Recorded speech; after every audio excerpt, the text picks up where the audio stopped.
Hello my dear friends, कैसे हैं आप लोग। तो बेटा आज तो कर रहे हैं शुरू हम एंजाइम्स का नेक्स्ट वाला पार्ट नंबर 2। और एंजाइम्स के बारे में जितनी कहानी आपको पढ़ाई थी पिछले वाले लेक्चर में वो तो आपको ऐसे ऐसे और ऐसे याद हो गई है, समझ भी आ गई और मुझे पूरी उम्मीद है कि बढ़िया से आप लोग पढ़ रहे।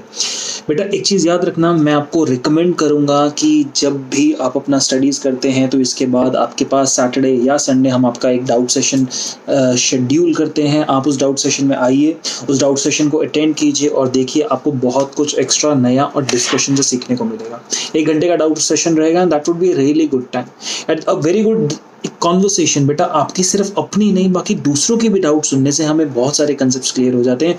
तो अब मैं आपको इसलिए स्ट्रेस ऑन कर रहा हूँ कि पढ़िए, सोचिए, अपनी डाउट्स को खुद एक दूसरे के साथ टेलीग्राम ग्रुप्स पे डिस्कशन के साथ कंप्लीट कीजिए। और इसके अलावा कुछ बेटा अनसॉल्व डाउट्स रह जाती हैं तो भैया याद रखो, मैं तुम्हारा साथी तुम्हारे साथ हूँ और जब तक तुम्हारा नीट नहीं निकल जाता तुम्हारे साथ रहूँगा। तो बेटा आज करते हैं शुरू इस लेक्चर को। इस लेक्चर में देखते हैं अपन को करना क्या है। इस लेक्चर में हमने एंजाइम्स को सब कुछ पिछले वाले लेक्चर में पढ़ा था। तो इस लेक्चर में देख रहे हैं कि एंजाइम जो है वो काम तो करता है, कैसे करता है समझ लिया, वो कैसे एक्टिवेशन एनर्जी को कम करता है बेटा अपन ने ये भी समझ लिया। तो अब अपने को क्या समझना है? अब बेटा हमें समझना है कि ये एंजाइम्स कौन कौन से फैक्टर्स हैं, कौन कौन सी चीज़ें हैं जो उस एंजाइम के काम करने के तरीकों को अफेक्ट करती है। जैसे यहाँ पर जो ये कहता है कि temperature, pH, substrate concentration, inhibitor, ये जो चीज़ें हैं ये एंजाइम के काम करने के तरीके पे ऊपर असर डालती हैं। कैसे असर डालती हैं तो वंस एंड फॉर ऑल बेटा हम इसको करते हैं शुरू। एनसीईआरटी की कुछ कहानियां देखते हैं कि एनसीईआरटी क्या कहती है। Factors that affect the enzyme activity. The activity of an enzyme can be affected by a change in the conditions which alter the tertiary structure of the protein. समझो मेरी बात, जो प्रोटीन है जो एंजाइम की तरह काम है तो बेटा वो प्राइमरी और सेकेंडरी स्ट्रक्चर के फॉर्म में रहेगा तो एक्टिव साइट नहीं होती है। एक्टिव साइट होने के लिए अपने को कौन सा स्ट्रक्चर चाहिए? टर्शरी चाहिए, क्वाटरनरी स्ट्रक्चर चाहिए। तो अगर बेटा कोई भी चीज़ इन दोनों क्वाटरनरी और टर्शरी स्ट्रक्चर को अगर चेंज कर देती है तो वो एंजाइम की एक्टिविटी पे असर डालेगी, एंजाइम की एक्टिविटी को ऑल्टर कर देगी, बढ़ा भी सकती है कम भी कर सकती है। तो the which can alter the tertiary structure, वो एंजाइम की एक्टिविटी को अफेक्ट करेगा। क्लियर हो रही बात? दीज इंक्लूड टेम्परेचर से काम हो सकता है, पीएच इससे भी काम हो सकता है, change in substrate concentration और binding of specific chemicals that regulate its activity। ये वाली लाइन अभी क्या है इसको मैं 2 मिनट में समझा रहा हूँ ये कह के कि इनहिबिटर क्या होता है। और बेटा पिछले वाले लेक्चर में आपको केएम नाम से कोई चीज़ थी जो कही थी बाद में समझ आएगी, तो आज इस लेक्चर में आपको मस्त समझ आ जाएगा। समझ आने या मैं कहना चाहता हूँ कि ध्यान से देखो, एक्टिविटी ऑफ एंजाइम में इसकी बात कर रहा हूँ ना बेटा। जब मैं एंजाइम की एक्टिविटी की बात कर रहा हूं तो that means number of products formed, यानी जो प्रोडक्ट जो बन रहा है वो कितना बन रहा है, या तो वो ज़्यादा बने या तो वो कम बने। तो प्रोडक्ट की फॉर्मेशन को कंट्रोल करने वाले जो फैक्टर्स हैं वो फैक्टर्स हमें पढ़ने हैं और हमें समझ आएगा कि वो फैक्टर्स जो हैं वो एंजाइम की एक्टिविटी को कंट्रोल कर रहे हैं। कौन से फैक्टर्स? जो प्रोडक्ट की फॉर्मेशन को कंट्रोल करते हैं। समझ पा रहे हो मेरी बात? तो हमें उन फैक्टर्स पे बेटा फोकस करना है। पहला फैक्टर टेम्परेचर, दूसरा फैक्टर पीएच, साथ साथ चलते हैं। चेंज इन पीएच, टेम्परेचर, ये 2 ग्राफ आपको ए और B, A graph B graph ये दे रखे हैं और दोनों ग्राफ की बेटा शेप देखो, इसको बेल शेप कहते हैं। आपने बस लिख लो अपनी एनसीईआरटी में बेल शेप्ड ग्राफ है, राइट। बेल जैसा नहीं, घंटी जैसा, यहाँ पे इस तरीके से आप ऐसे बना के ऐसे घंटी टांग दो तो बेल दिखाई दे रही है, बिल्कुल इस तरीके से आपको घंटी दिखाई दे रही है ना। हम बनाते थे बचपन में ऐसे इस तरीके से घंटी बनाते थे, ये लो घंटी बना दी तो बेल शेप ग्राफ हो, समझ गए। ये कहता है कि अब एंजाइम की एक्टिविटी को मैं इस तरफ दिखाता हूँ, यानी ये मेरे पास ये 2 एक्सेस हो गए, वाई एंड एक्स एक्सेस। तो एंजाइम की एक्टिविटी यहाँ पर, पीएच यहाँ पर। तो पीएच मेरे पास अगर इतनी वैल्यू हो तो देखो एंजाइम की एक्टिविटी कितनी कम है। मैं धीरे धीरे पीएच बढ़ाता हूँ तो एक लेवल आता है जिसमें एक ऐसा पीएच जिसमें एंजाइम की एक्टिविटी मैक्स है।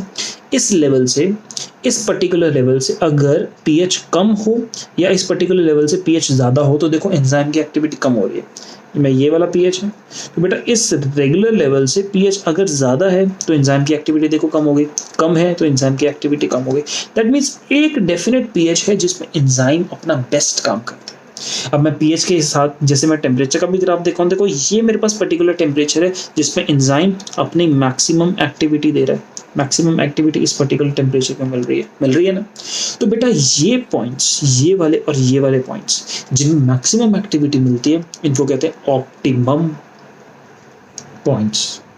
तो ऑप्टिमम पीएच के नीचे जाए या ऊपर जाए, ऑप्टिमम टेम्परेचर से नीचे जाए चाहे ऊपर जाए, आप वैल्यू को कम करें ज़्यादा करें इस ऑप्टिमम से, इस ऑप्टिमम टेम्परेचर से वैल्यू कम टेम्परेचर लें चाहे ज़्यादा वैल्यू लें, एंजाइम की एक्टिविटी कम हो जाती है। यानी एंजाइम की एक्टिविटी मैक्सिमम अपने ऑप्टिमम लेवल्स पे रहती है, ऑप्टिमम पॉइंट्स पे रहती है। तो ये क्या कहते हैं, enzymes generally function in a very narrow range of temperature, come function बहुत ही कम नैरो रेंज पे करते हैं। इतने बात समझ आते हैं। यानी एंजाइम के पास देखो एक्टिविटी करने के लिए मैं कहता हूँ एंजाइम 38 से 42 पे काम कर सकता है और मैक्सिमम काम करेगा 40 पे। तो इसकी नैरो रेंज है सिर्फ 2 डिग्री सेल्सियस की रेंज है। ये नैरो रेंज पहली पॉइंट क्लियर होता है। और दूसरा पॉइंट ऑप्टिमम काम कब करेगा, जब इस पॉइंट पे होगा, right. Each enzyme shows its highest activity at a particular temperature and pH called as optimum temperature and optimum pH। Value समझ आई बेटा, बात तो परफेक्टली यहाँ पे क्लियर हुई, right. Activity declines both below and above the optimum value. Optimum value से नीचे अगर जाएं, इस ऑप्टिमम वैल्यू से इधर कम जाएं चाहे ज़्यादा जाएं, इधर ऑप्टिमम वैल्यू से कम जाएं चाहे ज़्यादा जाएं, एक्टिविटी है देखो यहाँ पे भी एक्टिविटी कम हो रही है, इधर भी, इधर ऑप्टिमम से एक्टिविटी इधर भी कम हो रही है, इधर भी कम हो रही है। तो ये तो बोला activity declines both below and above the optimum value. Low temperature preserves the enzyme in temporarily inactive state while the high temperature destroys the enzymatic activity because proteins are denatured by heat। ये वाली बात समझाता हूँ कैसे। देखो क्या है ना बेटा कि अगर आप सोचो इस बात को कि एग्जांपल देता हूँ, आपकी बॉडी में फीवर होता है और फीवर 105 आदमी डेड, 103 102 इसको हाई फीवर माना जाता है, 104 हाई फीवर, 5 और भाई साहब अगर 6 हो गया तो मतलब ड्रॉप, मतलब भगवान को प्यारा हो गया, मतलब राम नाम सत्य हो गया। कहने का मतलब क्या, शरीर का टेम्परेचर था नॉर्मली 98 कुछ इस तरीके से, यहाँ पे पहुंच गया 105 तक। कितना कम टेम्परेचर बढ़ा, ये डिग्री सेल्सियस नहीं है, डिग्री फ़ारेनहाइट है, याद रखना ये डिग्री फ़ारेनहाइट होता है, डिग्री सेल्सियस नहीं। अगर मैं सेल्सियस में बोलूँ, हमारा डिग्री टेम्परेचर 37 डिग्री सेल्सियस है, ये बेटा 42 के आसपास जाएगा और यूर डेड। लेकिन अगर ये कम होगा तो ये 20 डिग्री तक भी जाएगा, तुम जिंदा हो गए। समझो इस बात को। यानी एक हमारे पास एक सिपाही हैं, शहीद हो गए थे हनुमान थप्पा नाम से, वो बर्फ़ के अंदर फंस गए थे, 18 घंटे तक बर्फ़ में फंसे रहे थे, उनकी बॉडी के अंदर का टेम्परेचर 20 डिग्री सेल्सियस चला गया था, उसके बावजूद भी वो जिंदा थे। जिंदा मतलब वो निकाला गया, जब उनको बर्फ़ से जिंदा निकाला गया। यानी बॉडी के अंदर जो हमारे एंजाइम्स है ना, अगर उसका टेम्परेचर कम हो जाए तो वो काम करना बंद कर देंगे, इनएक्टिव हो जाएंगे। ये कहता है कि low temperature preserves the enzyme, enzyme के स्ट्रक्चर को बचाए रखते हैं, बस उसको टेम्पररीली इनएक्टिवेट करते हैं। बॉडी का अगर टेम्परेचर बढ़ाया जाए वापस, तो वापस वो ठीक हो सकते थे, लेकिन उनकी इतनी हालत खराब हो चुकी थी, वो बेचारे हमारे जो वो शहीद हो गए। बट देखो टेम्परेचर 37 डिग्री सेल्सियस है, कम करके 20 पे ले जाओ तब भी तुम जिंदा हो, लेकिन बढ़ा के तुम 42 पे ले जाओ, सिर्फ 5 डिग्री बढ़ाओ तब आदमी मर जाएगा। यहाँ पे अभी भी लाइव आदमी है, यानी 17 डिग्री कम कर दिया तब भी जिंदा है, लेकिन 4-5 डिग्री बढ़ा दिया तो आदमी का राम नाम सत्य हो गया। तो टेम्परेचर बढ़ाने से क्या होता है, एंजाइम का जो बेटा स्ट्रक्चर है वो टूट जाता है, तितर बितर हो जाता है, टूट जाता है, फटाफट ऐसे करके टूट जाएगा। तो एंजाइम का अगर इस तरीके से स्ट्रक्चर टूट जाएगा तो अभी आप लगा सकते हो एंजाइम डीनेचर हो गया। डीनेचर मतलब स्ट्रक्चर परमानेंटली डैमेज्ड, स्ट्रक्चर जो है वो परमानेंटली डैमेज हो गया। समझ पा रहे हो मेरी बात। तो इससे क्या एंजाइम के काम करने में स्ट्रक्चर फर्क पड़ेगा? ऑब्वियसली बेटा, एंजाइम की एक्टिविटी बदल जाएगी। एंजाइम जो खराब हो गया तो क्या प्रोडक्ट बन पाएगा? नहीं ना। तो बस इसलिए हम कहते हैं एंजाइम की एक्टिविटी टेम्परेचर और पीएच से तो अफेक्ट होती है। फिर नेक्स्ट क्वेश्चन बनता है, कॉन्सेंट्रेशन ऑफ सबस्ट्रेट से एंजाइम की एक्टिविटी में क्या फर्क पड़ रहा है? और ये बहुत ही इंपॉर्टेंट सेगमेंट है। क्या बोल रहा हूं मैं? सबस्ट्रेट जो है उसकी कॉन्सेंट्रेशन से एंजाइम की एक्टिविटी में क्या फर्क पड़ रहा है? बेटा ये वाली बात हम लोग यहाँ पे सीखेंगे। मैं बोल रहा हूँ सबस्ट्रेट से, किससे? सबस्ट्रेट से, इसकी कॉन्सेंट्रेशन से। इसकी बात समझनी है। तो मेरे पास ये देखो, एक एंजाइम है, हाइपोथेटिकल केस ले रहा हूं मैं, एक एंजाइम में 100 एक्टिव साइट्स हैं, ठीक है बेटा, 100 एक्टिव साइट्स हैं। तो अब क्या है, मैं यहाँ पर आपके पास एंजाइम इधर लगा दे रहा हूँ, 100 एक्टिव साइट्स हैं, इधर मेरे पास सबस्ट्रेट है पड़ा है, और मैं देख रहा हूँ कि यहाँ पे रिएक्शन रेट स्पीड देख रहा हूँ। तो मेरे पास ना बेटा यहाँ पे एक सबस्ट्रेट था, और एंजाइम की कैपेबिलिटी है कि एक एक्टिव साइट में जो मटेरियल है उसको 1 सेकंड में शिफ्ट कर देना, 1 सेकंड में प्रोडक्ट में चेंज कर देना। तो मेरे पास एक सबस्ट्रेट था, और एक सबस्ट्रेट के बाद 1 सेकंड कंप्लीट हुआ तो एक प्रोडक्ट बन गया। क्लियर? अगर मेरे पास, तो यहाँ पे एंजाइम की एक्टिविटी केस 1, सबस्ट्रेट एक था तो आपके पास रिएक्शन रेट हुआ 1 प्रोडक्ट पर सेकेंड, 1 सेकेंड, केस 1। अगर मैं केस 2 लेता हूँ और यहाँ पे प्रोडक्ट लेता हूँ मैं 20 सबस्ट्रेट्स लेता हूँ, इस तरीके से खूब सारे ऐसे मिला के 20 सबस्ट्रेट्स ले लेता हूँ, तो मेरे पास रिएक्शन क्या रेट होगा, 20 प्रोडक्ट्स पर 1 सेकेंड। क्या आपको रिएक्शन रेट यहाँ से बढ़ता हुआ दिखाई दे रहा है? अगर बेटा मैं इसको 80 ले लेता हूँ तो क्या आपको ये 80 वैल्यू हो जाएगी? क्यों? क्योंकि देखो 100 एक्टिव साइट है, अब 100 एक्टिव साइट है, उसमें से एक भरी है तो एक ही एक्टिव साइट चेंज हो जाएगी। अगर 2 भरी हैं तो 2 शिफ्ट हो जाएंगे विद इन अ सेकेंड, अगर 3 भरी है तो 3 शिफ्ट हो जाएंगे विद इन अ सेकेंड। यानी एंजाइम जो है उसकी एक्टिव साइट भर रही है और एंजाइम चेंज हो रहा है। अब देखो यहाँ पर आप वैल्यू बढ़ा दो 100 तक, तो आपके पास रेट कितना हो जाएगा, 100 प्रोडक्ट्स पर सेकेंड। बट अगर मैं इसको कर देता हूँ 200, तो बेटा अभी भी रेट 100 प्रोडक्ट्स पर सेकेंड ही होगा। क्यों? क्योंकि अब उस एंजाइम 1 सेकेंड में जितने ज़्यादा से ज़्यादा लोग कैरी कर सकता था, जितने ज़्यादा से ज़्यादा सबस्ट्रेट कैरी कर सकता था, वो बेटा 100 है। समझ पा रहे हो कि आपके पास एक बहुत बड़ी दीवार है, उसमें 100 गेट है, एक बच्चा है, एक बच्चा 1 सेकंड में एक गेट को पार कर सकता है। तो अगर आपके पास एक बच्चा है तो कितने बच्चे पर सेकंड वहां गए, एक बच्चा गया।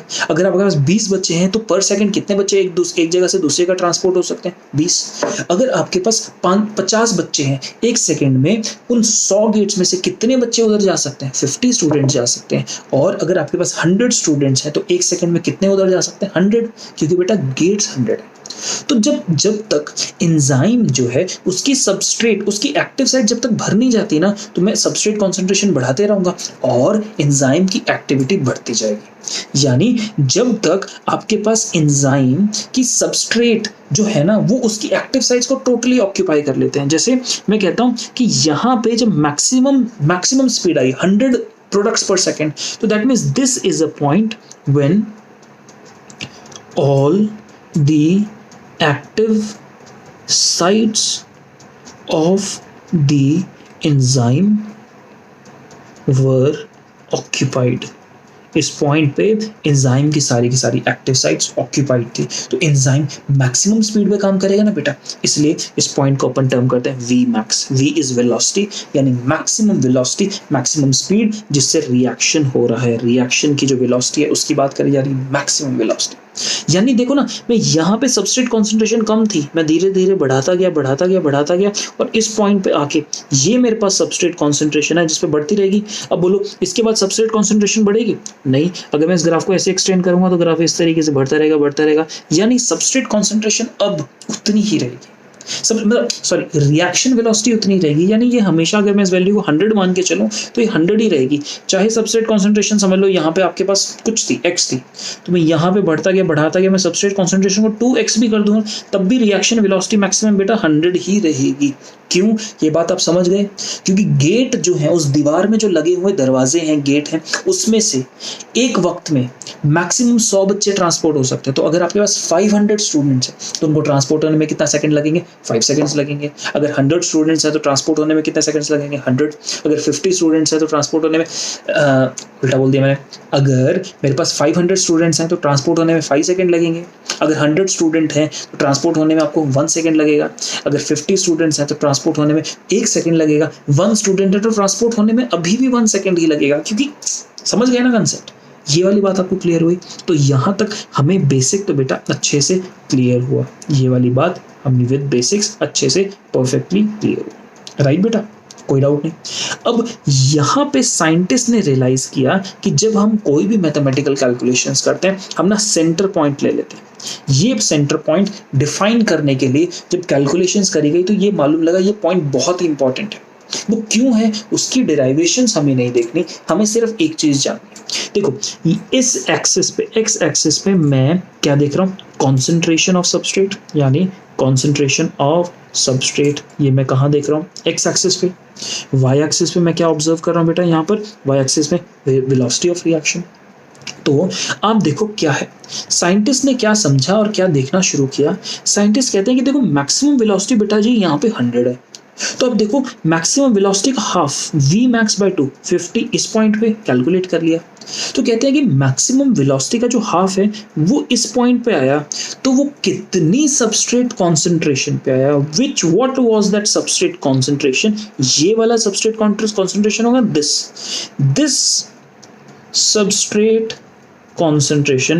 On this substrate concentration, the velocity of reaction was half of its maximum. Yes, और इस substrate concentration का नाम दिया गया and was named as Km. क्या नाम दिया इसको, Km। और Km क्या था, Michaelis एंड मेंटेंस कांस्टेंट। क्यों ऐसा बोला गया, ये जो दो साइंटिस्ट थे इनने मैथमेटिकल डिस्कवरी करी, मैथमेटिक्स लगाई और उन्होंने कहा कि ये जो आपके पास ये वाला पॉइंट है, इस वाले पॉइंट की मैं बात कर रहा हूँ जिसको मैं Km कहता हूँ, इस पॉइंट पे एक ऐसा सबस्ट्रेट कॉन्सेंट्रेशन है जिसपे रिएक्शन वेलोसिटी अपने मैक्सिमम की हाफ पहुंच जाती है। ये कांस्टेंट वैल्यू होती है किसी भी रिएक्शन के लिए, तो इसका नाम Km दे दिया गया। माइकलिस मेंटेन कांस्टेंट नाम इन दो साइंटिस्ट के नाम पे दिया गया, जिन साइंटिस्ट ने इसकी डिस्कवरी करने में, डिस्कवरी नहीं मतलब इसके बारे में पता लगाने में, जो कंसेप्ट देने में हमें हेल्प करे। क्या ये वाली बात समझ आ गई आपको, क्लियर हुई बेटा बात? तो यहाँ तक अगर आपको बात समझ आ गई है तो बेसिक देखो, यहाँ पे हम कहते हैं कि रिएक्शन की जो वेलोसिटी है वो किस किस चीज़ से अफेक्टेड है, तो रिएक्शन की वेलोसिटी टेम्परेचर से, पीएच से, सबस्ट्रेट कॉन्सेंट्रेशन के चेंज से अफेक्टेड है, प्लस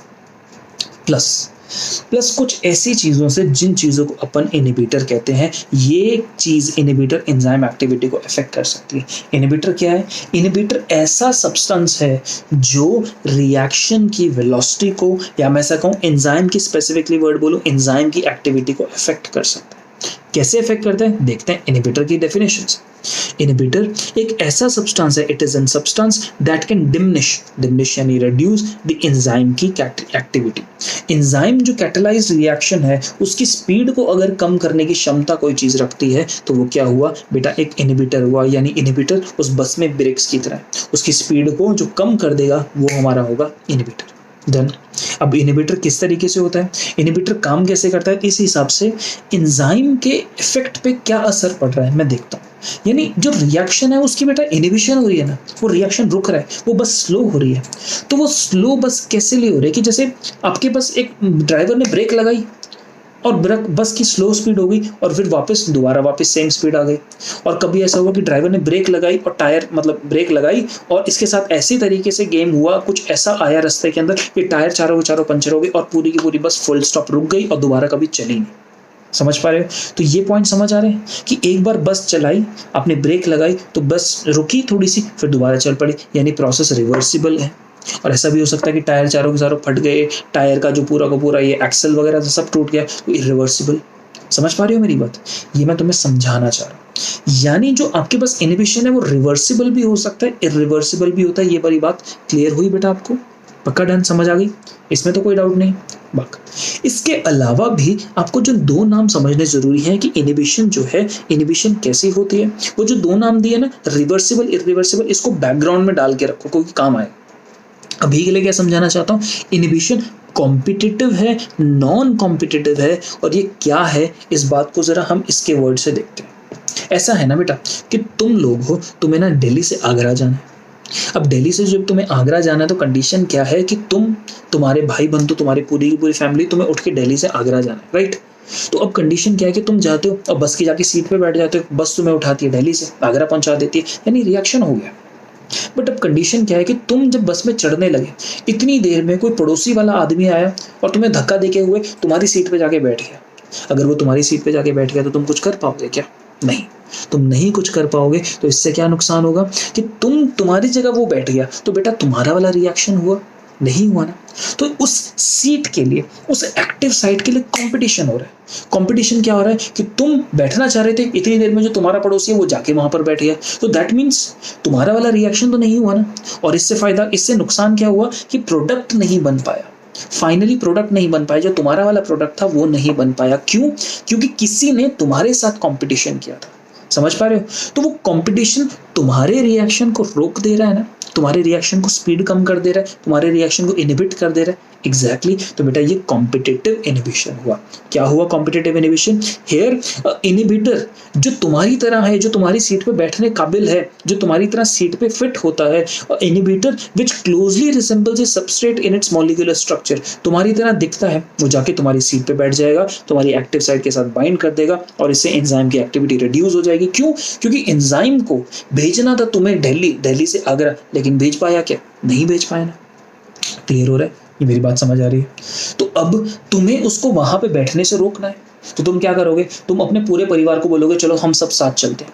और जब तुम्हारे परिवार के लोग बहुत ज्यादा साथ में होंगे तो सब लोग उस सीट पे बैठेंगे, तो इतनी देर में पड़ोसी आएगा तो परिवार वाले लोग उसको भाग यहाँ से भगा देंगे, उसको ऐसे करेंगे ना, लात लूत घुसा मारेंगे, आंख के नीचे कान के नीचे 2 तार थप्पड़ लपड़ लगाएंगे और भगा देंगे उसको।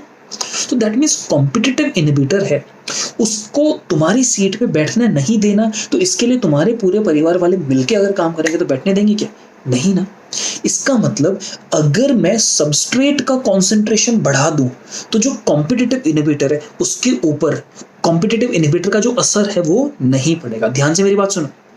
अगर मैं सबस्ट्रेट यानी पूरे परिवार वालों की कॉन्सेंट्रेशन बढ़ा दूं, number of people from the very family, same family, अगर वो बढ़ गए तो पड़ोसी आके बैठ पाएगा? नहीं ना। इसका मतलब सबस्ट्रेट मॉलिक्यूल्स का अगर कॉन्सेंट्रेशन बढ़ा दिया जाए तो कॉम्पिटिटिव इनहिबिटर अपना असर नहीं दिखा पाता। क्या कहती है? Since the effect of the inhibitor can be, क्या लिखा है इसको, ये अजीब सी लाइन लिख दी है, मैं आपको इस तरीके से लिखता हूँ, ये लाइन थोड़ी शायद ऑकवर्ड लिखी है। Since the effect of the inhibitor can be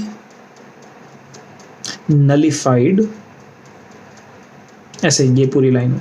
since the effect of the inhibitor can be nullified by adding more substrate, this process is reversible. क्या समझाना चाह रहा हूँ? रुको, देखो मेरी बात।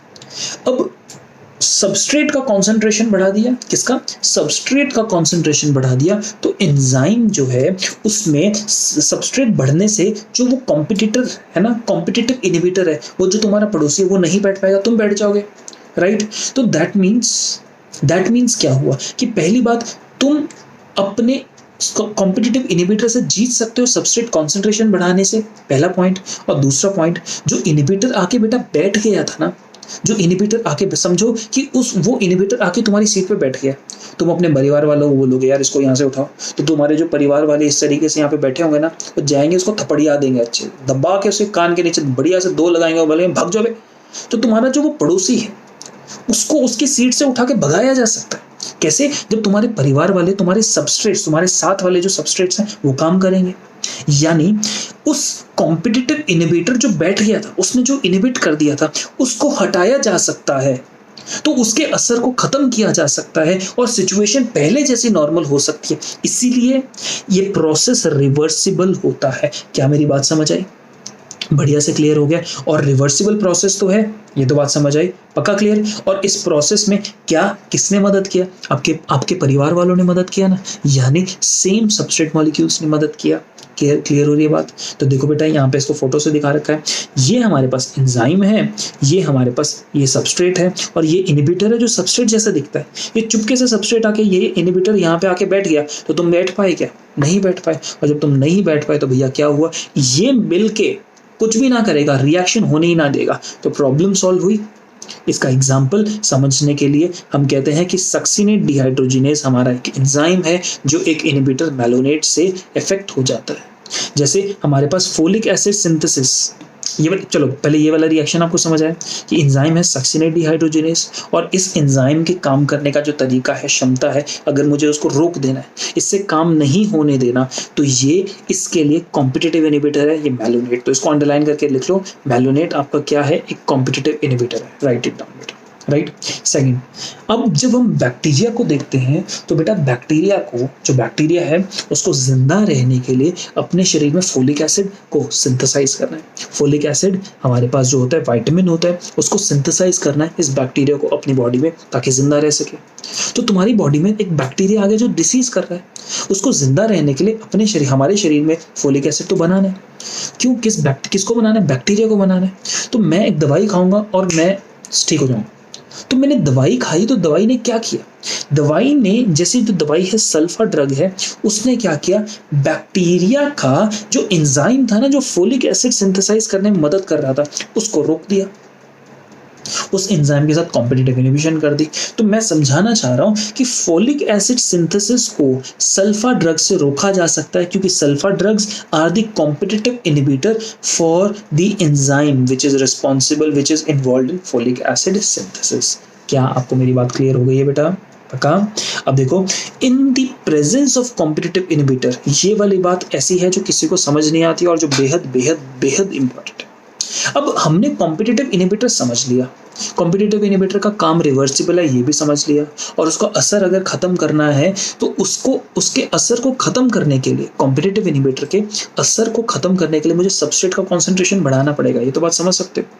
तो अब देखो, जब क्या हो रहा है कि इस बात को तो मैं ऐसे एग्जांपल से बनाता हूं कि ये देखो, इस तरीके से मेरे पास एक दीवार, एक गेट, दो गेट, तीन गेट, चार गेट, ये चार गेट है। अब कंडीशन क्या है कि तुम यहाँ पर ये ब्लैक ब्लैक ब्लैक ब्लैक, ये चार आप बैठे हैं और आपके परिवार वाले। अब इतनी कंडीशन की देर में एक इस तरीके से रेड वाला आता है, और रेड वाला आने के बाद क्या करता है? इधर से इधर आके लग जाता है। जब रेड वाला आके लग गया तो क्या आपके पास reaction velocity originally maximum V max कितना था? 4 पर सेकेंड। बट जब आपके पास एक कॉम्पिटिटिव इनहिबिटर हो गया तो वी मैक्स आपके पास कितना हो गया? आपके पास 3 पर सेकेंड हो गया। बट क्या ये प्रोसेस रिवर्सिबल है? यस। यानी मैं इस 3 पर सेकेंड को क्या 4 पर सेकेंड ला सकता हूं by increasing substrate concentration. Yes, substrate concentration को बढ़ा के मैं 3 वाली वैल्यू को वापस 4 पे लेके आ सकता हूं। जब मैं इसको इसकी जगह से उठा दूंगा, इसको इसकी बस वाली सीट से उठा दूंगा, तो मेरा काम बन जाएगा। समझ पाए मेरी बात? तो बेटा यहां पर अगर कभी आपके पास कंडीशन है एक रिएक्शन की कंडीशन में वी मैक्स अपन देख रहे हैं, और मालूम है कि ये वी मैक्स की वैल्यू इतनी थी, इनहिबिटर आने की वजह से वैल्यू कम हो गई, लेकिन अगर मैं सबस्ट्रेट का कॉन्सेंट्रेशन बढ़ाऊंगा तो वापस वैल्यू वी मैक्स पे चली जाएगी। तो जब मैं इस स्टेटमेंट को कहूं तो ऐसा कहूंगा, मैं स्टेटमेंट के लिए कहता हूं, in competitive inhibition V max remains same, but the value of Km increases. The value of Km increases while the Vmax remains same. क्या मेरी बात आपको समझ आ रही है? देखो, विदाउट इनहिबिटर ये मेरे पास ये रिएक्शन है, वी मैक्स की वैल्यू अपन को यहाँ दिखाई दे रही है, ये वी मैक्स वैल्यू। जब मैं रिएक्शन में वो ले आऊंगा इनहिबिटर, तो देखो फाइनली मैं ये रेड वाला रिएक्शन दिखा रहा हूँ विद इनहिबिटर, और देखो इस वाले रिएक्शन के अंदर क्या वी मैक्स फाइनली उतनी मैक्सिमम वैल्यू पे चला गया। ये मेरे पास ओरिजिनल वाला ग्राफ था, ये मेरे पास फाइनली वी मैक्स अपने टोटल मैक्सिमम लिमिट पे पहुंच चुका है। देखो बेटा, जब मैं हाफ ऑफ वी मैक्स देखता हूँ, समझ लो वी मैक्स वेलोसिटी मैक्सिमम 100 थी, हाफ ऑफ वी मैक्स होगा 50। तो जब मैं 50 वैल्यू को बेटा देखा ना मैंने, तो ओरिजिनल रिएक्शन में मेरे को Km की वैल्यू इतनी थी, लेकिन जब मैंने इस तरीके से जब दूसरे वाले रिएक्शन दिखा विद इनहिबिटर, तो Km की वैल्यू देखो बेटा बढ़ गई ना, Km1 की वैल्यू से बढ़ के Km2 की वैल्यू बढ़ गई। यानी ज्यादा सबस्ट्रेट चाहिए मुझे half of its maximum value पे जाने के लिए। यानी Vmax की वैल्यू तो रहेगी सेम, बट Km की जो वैल्यू है वो इंक्रीज कर जाती है जब आप कॉम्पिटिटिव इनहिबिशन करते हो। तो क्या आपको ये कॉम्पिटिटिव इनहिबिशन बेटा यहाँ तक क्लियर है? पक्का समझ हो गया? टोटली क्लियर हो गया ना? तो कॉम्पिटिटिव इनहिबिशन पे Vmax सेम है। क्यों? क्योंकि मैक्सिमम वेलोसिटी वापस उतनी लेके जा सकते हैं। हम सबस्ट्रेट की कॉन्सेंट्रेशन बढ़ा के मैक्सिमम वेलोसिटी इतनी लेके जा सकते हैं, लेकिन Km की वैल्यू बाय ग्राफ हमें देखने में समझ आता है Km की वैल्यू बढ़ जाएगी।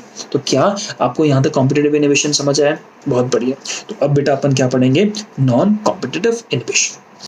तो देखो बच्चों, यहाँ पढ़ना अपने को नॉन कॉम्पिटिटिव इनहिबिशन, और इसको स्टार्ट करने से पहले मैं आपको वापस लेके जाके यहाँ दिखाना चाहता हूँ कि इनहिबिशन जब हमने कॉम्पिटिटिव पढ़ा तो बेसिकली ये वाला रिवर्सिबल था, इसलिए इसके अंदर कैटेगराइजेशन नहीं किया। नॉन कॉम्पिटिटिव को पढ़ते हैं तो इसमें इरिवर्सिबल एंड रिवर्सिबल दोनों हिस्से आते हैं, समझ रहे हो?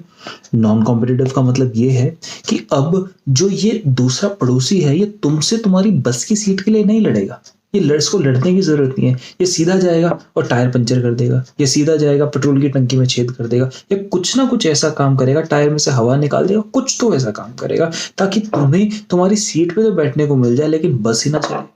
अब ये जाएगा, रिवर्सिबल है ना, ये रिवर्सिबल वाला जाएगा टायर को पंचर कर देगा, पंचर नहीं करेगा, टायर में हवा निकाल देगा, अब गाड़ी रुक जाएगी, अब तुम्हें दोबारा हवा भरनी पड़ेगी, तब गाड़ी चल पड़ेगी। समझ पा रहे हो?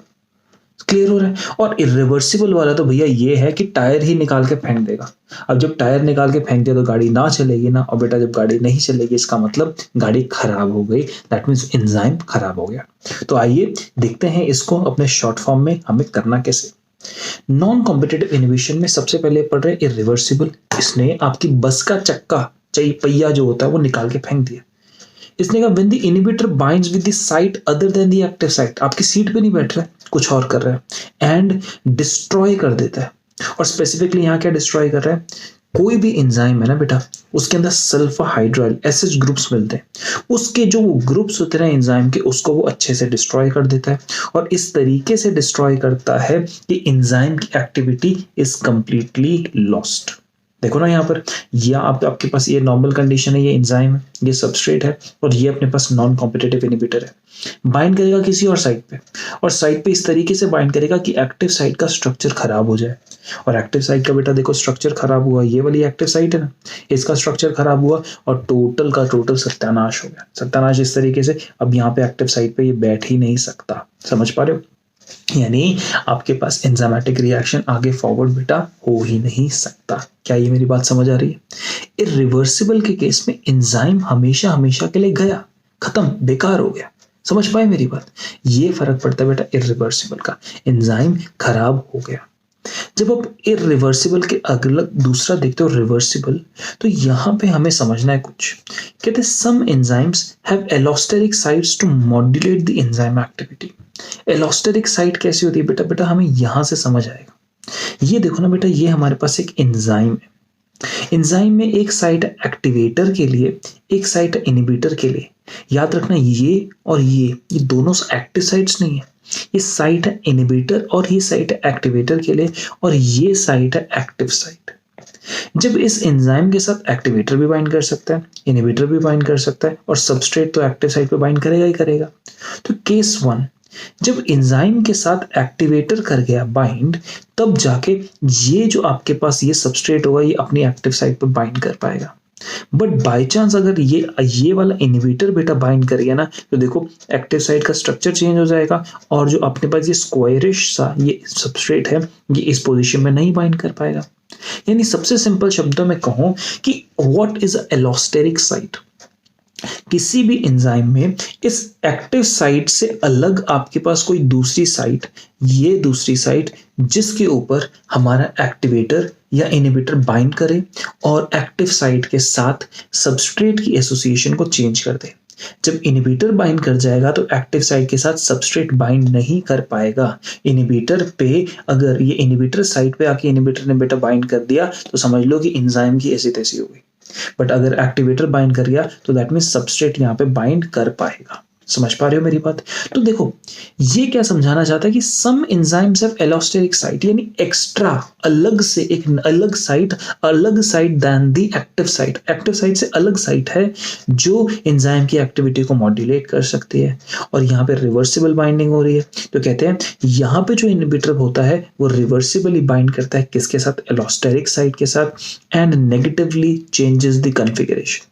यानी अब अगर एक एंजाइम के साथ, किसके साथ, एंजाइम के साथ ये इनहिबिटर बाइंड कर गया तो ये रिवर्सिबल बाइंडिंग है, यानी कुछ हालात में ये इनहिबिटर वापस आके आ सकता है। ये इनहिबिटर ने जो नुकसान किया उस नुकसान की भरपाई हो सकती है। लेकिन अगर बेटा इनहिबिटर जुड़ गया तो क्या वो बस चल पाएगी? नहीं ना। इनहिबिटर ने आके अगर पंचर कर दिया, टायर में से हवा निकाल दी, तो बस चल पाएगी क्या? नहीं चल पाएगी ना। कहते हैं टिल द टाइम, जब तक इनहिबिटर है, the number of functional enzyme molecules are reduced. तो देखो ना, जब तक आपका इनहिबिटर ने काम करता रहा, इनहिबिटर ने अपना असर दिखाया, तब तक टायर में हवा नहीं। जब तक टायर में हवा नहीं, दैट मीन्स बस नहीं चल सकती। तो सोचो आपके पास 500 बसेस थी, अब 500 बसेस में से 100 बसेस में इनहिबिटर लग गया, तो दैट मीन्स अब नेट नंबर ऑफ बसेस जो काम करेंगी वो बेटा वो कम हो जाएंगी। 500 की जगह कितनी हो जाएंगी? 400 हो जाएंगी। समझ पा रहे हो मेरी बात? तो अगर मैं आपसे इस बात को कहूं कि इस बात को अब बसेस के एग्जांपल से देखो, हमारे पास 100 बसेस हैं, 100 बसेस हैं ये विदाउट इनहिबिटर, राइट। 1 बस is equal carry 1 passenger, right. अब बसेस मेरी कितनी है? 100 बसेस है, राइट। तो अब कंडीशन है विदाउट इनहिबिटर के केस के अंदर, तो यहां पे क्या होगा? मैक्सिमम पैसेंजर कैरिड, कितने मैक्सिमम पैसेंजर, जिसको हम वी मैक्स कहेंगे, is equal to 100 passengers, right. अब विद इनहिबिटर, जब इनहिबिटर आपके पास आ गया विद इनहिबिटर, तो आपके पास बसेस 100 नहीं चल पाएंगी, कम चलेंगी। क्यों? क्योंकि बाकी जो बची हुई बसेस हैं, जिन बसेस के साथ इनहिबिटर बाइंड कर गया, उनके साथ कंडीशन क्या हुई? उनके साथ वो बसेस ने काम करना बंद कर दिया, क्योंकि चल नहीं सकते ना बेटा, पंचर हो गया, हवा निकल गई। तो हम कहते हैं instead of 100 buses we have 80 buses now. तो अब आपके पास मैक्सिमम स्पीड कितनी होगी? 80%, राइट। ये 80% पर ट्रैवल, पर वन साइड ट्रैवल किया जा सकते हैं ना। पहले 100 लोग भेज पा रहे थे, अब उतने ही टाइम पे 80 लोग भेज पा रहे हैं। तो क्या आपका वी मैक्स रिड्यूस हो गया? यस और नो? यस। तो मुझे एक बात रिमाइंड होती है कि जब मैंने इधर आके जब मैंने बेटा कॉम्पिटिटिव इनहिबिशन देखा था, रिवर्सिबल वाला कॉम्पिटिटिव इनहिबिशन देखा था, तो इस केस के अंदर यहाँ पे वी मैक्स, सबस्ट्रेट कॉन्सेंट्रेशन बढ़ाने से वी मैक्स बढ़ जा रहा था और वापस ओरिजिनल लेवल पे मैक्सिमम जो लेवल था वी मैक्स की वैल्यू उतनी की उतनी हो जा रही थी। लेकिन यहाँ पर क्या हो रहा है? यहाँ पर कंडीशन बस के खराब होने से वी मैक्स की वैल्यू रिड्यूस हो जा रही है। इसलिए लिखा है कि till the time there is the inhibitor present, the number of functional enzyme molecules present are reduced, therefore Vmax की वैल्यू कम हो जाती है। अब Vmax की वैल्यू कम हो जाएगी तो सीधी सी बात, अब कंडीशन क्या है? देखो ना, इस केस में ये ओरिजिनल कंडीशन है विदाउट इनहिबिटर, ये कंडीशन है with inhibitor. Without inhibitor maximum value 100 जा रही थी, विद इनहिबिटर मैक्सिमम वैल्यू 80 ये जा रही है, कम हो गई। तो हम यहाँ पे लिया, तो बेटा इसका Vmax 50 पे था, इसका Vmax 40 पे था। जब मैं दोनों ग्राफ को कंपेयर करके एक दूसरे के ऊपर बिठाता हूं ना, तो मुझे दिखता है कि इसका ओरिजिनल Vmax इतना, रेड वाला नया Vmax, ओरिजिनल वाला Vmax by 2 इतना, रेड वाला इतना। और बेटा ग्राफ कंपेयर करने में देखो एक चीज मालूम लगती है, दोनों में जो Km की वैल्यू है वो सेम है, यानी दोनों की हाफ वेलोसिटी पहुंचने के लिए सबस्ट्रेट कॉन्सेंट्रेशन जितनी चाहिए वो सेम है। यानी यहां पर हमें एक चीज पता लगती है कि जब आप बात करते हैं नॉन कॉम्पिटिटिव इनहिबिशन की, तो Km वैल्यू सेम रहती है बट Vmax चेंज हो जाती है। जब आप कॉम्पिटिटिव की बात करते हैं तो वहां पे Km चेंज होती है बट Vmax डिफरेंट रहती है, Vmax सेम रहती है बट Km चेंज हो जाते हैं इन द कॉम्पिटिटिव। ये बात आपको क्लियर हुई? इस पॉइंट पे बेटा बहुत ही इंपॉर्टेंट बेस्ड क्वेश्चंस आते हैं, तो इस पॉइंट को आप लोग याद रखेंगे, इस बात की कसम खा लो। यहाँ पे कहते हैं some allosteric enzymes are inhibited by the product that are of the biochemical reaction which is catalysed by them. कहने का क्या मतलब है? जब बेटा हमारे पास मल्टी स्टेप रिएक्शंस होते हैं ना, क्या होते हैं ना, मल्टी स्टेप रिएक्शन। तो मल्टी स्टेप रिएक्शन के दौरान क्या होता है कि A से B बना, B से C बना, C से D बना, D से E बना, ऐसे रिएक्शन चले। तो जो फाइनल प्रोडक्ट्स होते हैं ना, वो इनिशियल किसी रिएक्शन को स्टॉप कर देते हैं। इस जैसे समझ लो ई जो प्रोडक्ट बना वो बी से सी की कन्वर्जन को रोकना शुरू कर देगा। इसको फीडबैक इनहिबिशन कहते हैं। फीडबैक वापस आया और आके वापस आने के बाद बैक आने के बाद असर डालने लग गया। असर डालने कैसे लग गया, उसने इनहिबिशन करनी शुरू कर दी वापस आने के बाद। तो क्या अपन ने इसको टर्म कर दिया फीडबैक इनहिबिशन। इतना समझे। यहाँ पे एक एग्जांपल दिया हुआ है, ये क्वेश्चन आपके मुझे कहना चाहिए नीट में भी आ सकता है। फुल कैपेबिलिटी है जो यहाँ पे मैं दिखा रहा हूँ। ये रेस्पिरेशन वाले चैप्टर का आपके पास एक रिएक्शन है। ग्लूकोज एटीपी के साथ बाइंड करता है under the influence of hexokinase और बनाता है ग्लूकोज 6 फॉस्फेट प्लस एडीपी। अब क्या होता है, ग्लूकोज 6 फॉस्फेट अमाउंट जब धीरे धीरे ज्यादा होने लगता है तो हेक्सोकाइनेज के ऊपर ही ये glucose 6 phosphate as a inhibitor काम करता है। तो देखो फीडबैक इनहिबिशन हो गया ना। तो बस यही समझाना चाह रहा था। तो फीडबैक इनहिबिशन बेटा अपने पास यहाँ पे फिनिश हुआ। कॉम्पिटिटिव नॉन कॉम्पिटिटिव अपना कंप्लीट हुआ। इसके साथ हमने टोटल की टोटल कहानी समझी, क्लियर करी और यहाँ पे हम करते हैं फिनिश। इसके साथ साथ एंजाइम्स का पूरा सेगमेंट बेटा कंप्लीट होता है। एक पोर्शन आपका यहाँ पे पेंडिंग रहेगा, मैं जो कहूंगा ये वाला जो पोर्शन है classification and nomenclature of enzyme. चलो इसको भी देख लेते हैं। एंजाइम्स को स्टडी किया, नॉमेनक्लेचर देने लगे, क्लासिफिकेशन देने लगे, तो हमने क्या क्या किया कि आज तक हजारों एंजाइम डिस्कवर कर दिए गए हैं, आइसोलेट किए गए हैं, स्टडी कर दिए गए हैं और मोस्ट ऑफ दिस एंजाइम्स को क्लासिफाई कर दिया गया अलग अलग कैटेगरी के अंदर। Enzymes have been divided into 6 classes, 6 classes के अंदर इनको डाल दिया गया है। और 6 क्लासेस क्या है, 2 हिल। चलो पहाड़ पे चलते हैं, 2 hill, right. The enzymes are classified into 6 classes और हर क्लास के 4 से 13 सब क्लासेस होंगे। तो उनको तो नहीं पढ़ना है, बस ये जो अपने पास 6 क्लासेस है बेटा अपने को ये पढ़ना है, राइट। जब 6 क्लासेस को पढ़ते हैं तो पहला है क्लास ऑक्सीडोरिडक्टेज डिहाइड्रोजिनेज। ये ऐसे एंजाइम्स हैं जो कैटलाइज करते ऑक्सीडो रिडक्शन यानी रिडॉक्स रिएक्शंस में पार्टिसिपेट करते हैं। यहाँ पे ये रिएक्शन जो हो रहा है ये रिडॉक्स रिएक्शन है। एक प्रोडक्ट रिड्यूस था, वो प्रोडक्ट बाहर जाके ऑक्सीडाइज हो गया, यानी ऑक्सीडो रिडक्टिव रिएक्शन में पार्टिसिपेट करेंगे तो आपके पास ये वाले एंजाइम्स होंगे। दूसरे एंजाइम्स ट्रांसफेरेसेस। ये ट्रांसफेरेसेस बेटा नाम से पता लग रहा है, एक का ग्रुप उठा के दूसरे में डाल दिया। एस के साथ जी जड़ा हुआ था, यहाँ पे एस डैश के साथ जी चला गया, यानी enzyme that catalyse transfer of group G that from एक सबस्ट्रेट से दूसरे सबस्ट्रेट में। बस ये बात ध्यान रखने वाली है, जो जी है ये हाइड्रोजन नहीं होना चाहिए, कोई और ग्रुप होएगा तो चलेगा। ट्रांसफरेज ने हाइड्रोजन के अलावा बाकी कोई भी ग्रुप होगा उसको एक सबस्ट्रेट से दूसरे सबस्ट्रेट में ट्रांसफर कर देंगे। Hydrolysis enzyme that catalyse hydrolysis यानी वाटर की मदद से break down of ester, ether, peptide, glycosidic, carbon carbon, carbon halide, PN bonds, यानी ऐसे बॉन्ड जो हाइड्रोलिसिस करेंगे इन बॉन्ड्स की, उनको अपन टर्म करेंगे हाइड्रोलिसिस। यहाँ पे हाइड्रोलाइसिस हो रही है यानी वाटर मीडिएटेड एक्शन हो रहा है, पानी की मदद से वाला एक्शन हो रहा है। Lysis enzymes that catalyse removal of groups from substrate. देखो बेटा हमारे पास ये है, यहाँ पे एक्स ग्रुप लगा हुआ है, वाई ग्रुप लगा हुआ है, तो मैंने यहाँ पे सी के साथ अलग अलग कर दिया और एक्स और वाई को तोड़ के बाहर निकाल दिया ना, यानी सबस्ट्रेट से मैंने एक्स और वाई ग्रुप्स को रिमूव कर दिया। Removal of groups, group X और वाई को हमने इससे बाहर निकाल दिया। यहाँ पे by mechanism other than hydrolysis.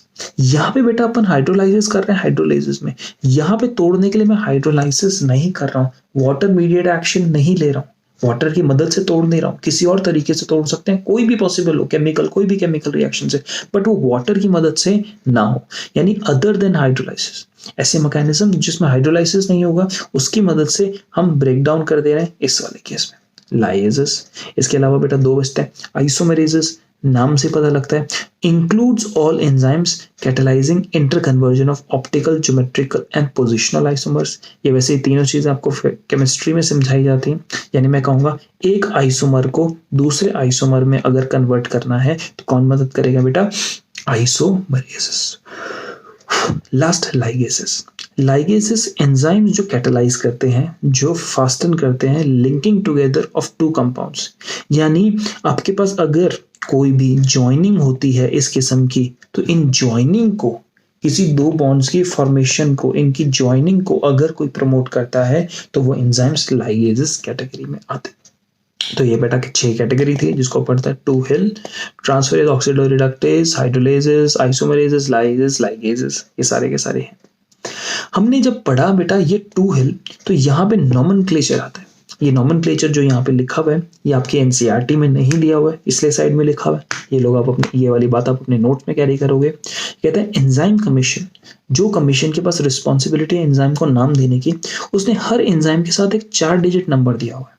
First digit, 2 digit, third, fourth, ऐसे 4 डिजिट का नंबर दिया हुआ है। जैसे हर एंजाइम के साथ ये 4 डिजिट जुड़ी हुई है।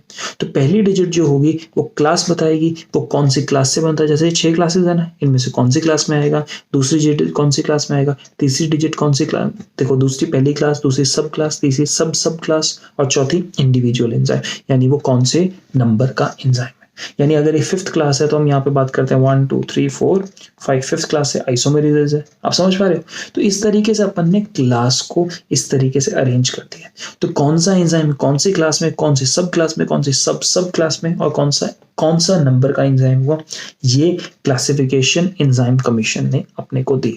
तो ये कुछ खास है नहीं, बस अपने से पूछा जाता है कि अगर ऐसे दिया जाता है तो किसने दिया, और हर का मतलब क्या है। पहले का क्लास, सब क्लास एंड इंडिविजुअल एंजाइम का नंबर। इसके अलावा कुछ नहीं पूछते। कैटेगरीज पूछते हैं। कैटेगरीज में बेटा आपको जो ये रिएक्शंस हैं ये याद होने चाहिए। किस रिएक्शन में हाइड्रोलाइसिस हो रहा है, कहाँ पे हाइड्रोलाइसिस नहीं हो रहा है, कौन सा रिएक्शन जोड़ने में मदद करता है, कौन सा तोड़ने में मदद करता है। ये सारी की सारी बातें आपसे पूछी जा सकती हैं। बहुत ही बेसिक है एंड आई बिलीव आपको बहुत अच्छे से समझ आता है। इसके साथ साथ बेटा हमारा biomolecules once and for all finish होता है। मुझे पूरी की पूरी उम्मीद है आपको बढ़िया से समझ आया है। तो इसके साथ साथ बेटा हम लेक्चर फिनिश करते हैं। तो खूब बढ़िया से पढ़ो, खूब मेहनत करते रहो। स्टे ब्लेस्ड बेटा।